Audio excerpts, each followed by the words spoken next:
channel. This is Fred and Ann. Don't forget to subscribe to our channel and comment down below. So yun guys, yun ang mag-ina ko, and they're just happy. They're going for the vaccination for Andy.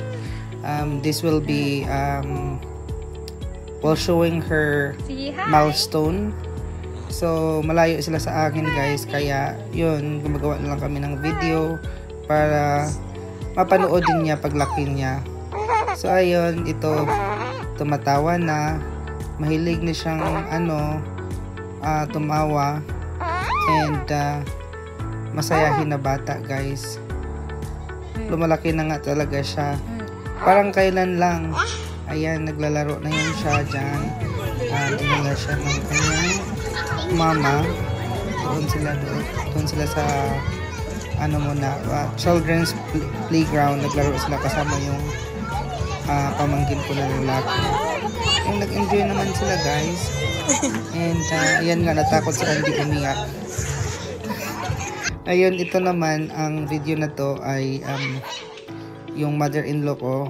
Parang nagpikabo sila. So yan, malakas na yung tumawa yung si Andy. Marunong siya maglaro, humahawak na siya ng ball, and then yun, nakakatuwa na, nakakawala ng problema. Ganito pala talaga guys pag may anak ka na. Ayun, parang nakakapagod, but masaya din dahil meron ka nang makakausap, at lalo na kung tumatawa na, nakakalimutan mo yung problema mo, and yun, masaya lang sa bahay. So kaya medyo may times din na mahirap dahil nagkakasakit, but kaya naman. Mabuti na lang nandun yung mga parents niya at saka parents ko, hindi naalagaan naman ang maayos. So yun, LDR kami matagal na, and ayun, lumalaki na nga tong batang to. Ito, marunong na siyang mag-make ng noise, ng sounds. Ayan, naglalaro na siya ng kanyang laway. Ayun guys, si Andy, lumalaki na talaga siya. So hindi ko naman layan, malapit na siyang mag 1 year. And then malapit na siyang pumunta dito ng Canada guys. Kaya nag-ayos ako dito sa mamunting bahay din namin. So kasi pupunta na sila dito. Good luck for the winter talaga. Ayan, medyo nagsasalita na yan siya. Yan naman yung dress niya. Binigyan siya ng dress niya ng pinsan ko na galing sa US. Yun ang sinuot niya. Yun, masaya-saya niya. Masaya-saya niya dyan guys. Sinuot niya dyan, and ayun, nakakatuwa lang. Nakakawala ng problema talaga pag tumatawa na yung bata. Yun talaga pag iba din yung feeling ng maging tatay pala, no? Ganito pala yung dala niya. Ito naman, naglalaro siya ng aking pamangkin na lalaki. So yan, pinupunasan niya yung mukha. Yun, parang naging kuya siya dito. Ayun, bumisita doon sila sa bahay. Ito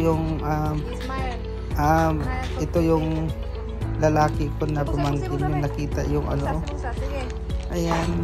So nakakatuwa lang guys na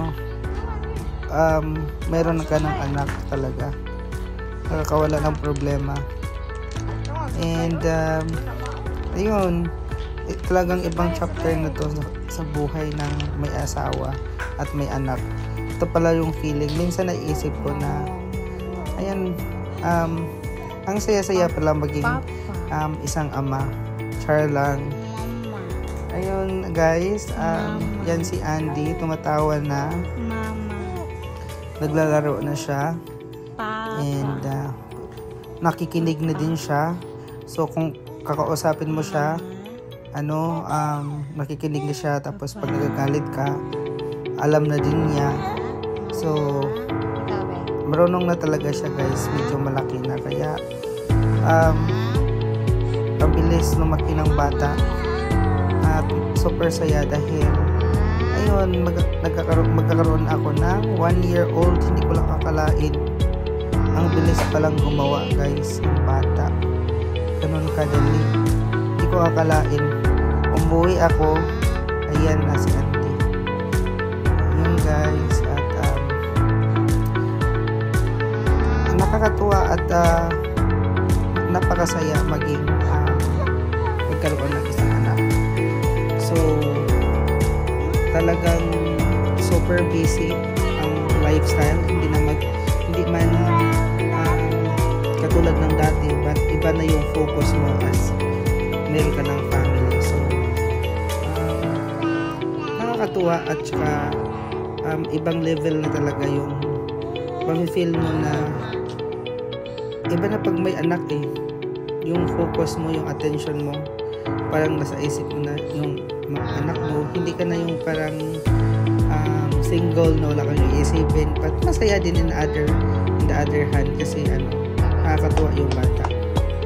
Yan, matawa na yan, lakas tumawa. Yun, nag-ponytail siya dyan kasi mataas na mahaba na yung buhok niya dyan.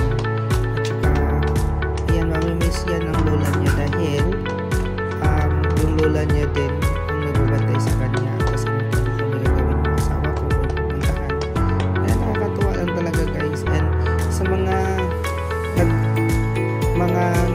nanonood nitong video na to, hopefully magkaroon din kayo ng anak niyo kung wala pa man at magkaroon ng asawa. Thank you guys for watching. Don't forget to subscribe. Bye bye.